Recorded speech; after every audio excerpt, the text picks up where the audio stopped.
प्रिय भक्तजनों, आइए सुनते हैं प्रदोष व्रत की कथा और संपूर्ण पूजा विधि। आज हम एक बहुत ही प्रचलित प्रदोष व्रत कथा सुनने जा रहे हैं। एक गांव में एक निर्धन विधवा ब्राह्मणी रहती थी और उसके साथ उसका एक पुत्र भी था। भरण पोषण के लिए दोनों प्रतिदिन भीख मांगते और जो भी मिलता उससे अपनी भूख शांत करते थे। ब्राह्मणी कई वर्षों से प्रदोष व्रत का पालन करती आ रही थी।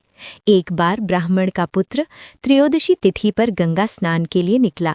स्नान कर कर जब वो अपने घर की ओर आ रहा था तो रास्ते में उसका सामना लुटेरों से हो गया और लुटेरों ने उसका सारा सामान छीन लिया और वहां से फरार हो गए। कुछ समय बाद वहां राज्य के कुछ सैनिक आ पहुंचे और उन्होंने ब्राह्मण के पुत्र को लुटेरों में से एक समझकर राजा के सामने प्रस्तुत कर दिया। राजा ने उसको लुटेरा समझकर और उस ब्राह्मण युवक की दलील सुने बिना ही उसे कारागार में डाल दिया। रात्रि में राजा के स्वप्न में भगवान शिव आए और ब्राह्मण युवक को मुक्त करने का आदेश देकर अंतर्धान हो गए। राजा नींद से उठकर सीधे कारागार पहुंचा और युवक को मुक्त करने का आदेश दिया।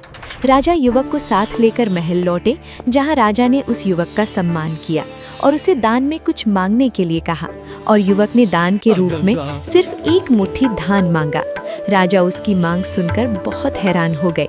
राजा ने युवक से प्रश्न किया कि सिर्फ एक मुट्ठी धान से तुम्हारा क्या होगा? तुम कुछ और भी मांग सकते हो, ऐसा अवसर किसी को बार बार नहीं मिलता। युवक ने बहुत ही विनम्रतापूर्वक राजा से कहा, हे राजन, इस समय ये धान मेरे लिए संसार का सबसे अनमोल धन है। मैं इसे अपनी माता को दूंगा, जिससे वो खीर बनाकर भगवान शिव को भोग लगाएगी। फिर हम इसे ग्रहण कर कर अपनी भूख शांत करेंगे। राजा युवक की बातों को सुनकर बहुत प्रसन्न हुआ। उन्होंने मंत्री को आदेश दिया कि ब्राह्मणी को दरबार में सम्मान के साथ लाया जाए। मंत्री ब्राह्मणी को लेकर दरबार पहुंचे और उन्होंने सारी बातें ब्राह्मणी को बताईं और उनके पुत्र की प्रशंसा करते हुए उस ब्राह्मणी के पुत्र को अपना सलाहकार नियुक्त किया है। इस प्रकार निर्धन ब्राह्मणी और उसके पुत्र का पूरा जीवन बदल गया। तो दोस्तों, ये थी प्रदोष व्रत कथा। प्रदोष व्रत की पूजा विधि। प्रदोष व्रत के दिन प्रातःकाल जल्दी उठकर स्नान करें और स्वच्छ वस्त्र धारण करें। पूरे दिन मन, वाणी और कर्म से संयम रखें।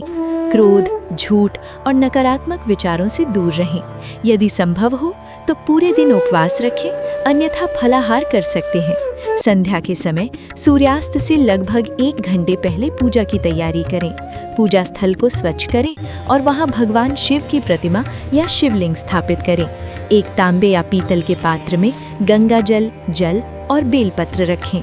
प्रदोष काल प्रारंभ होते ही सबसे पहले दीपक जलाएं। इसके बाद भगवान गणेश का स्मरण करें और पूजा का संकल्प लें। फिर शिवलिंग का जल, दूध, दही, घी, शहद और शक्कर से क्रमशः अभिषेक करें।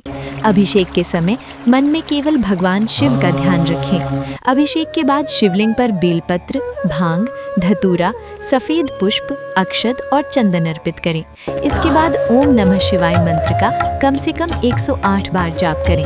यदि संभव हो तो महामृत्युंजय मंत्र का भी जाप करें। पूजा के अंत में भगवान शिव और माता पार्वती की आरती करें।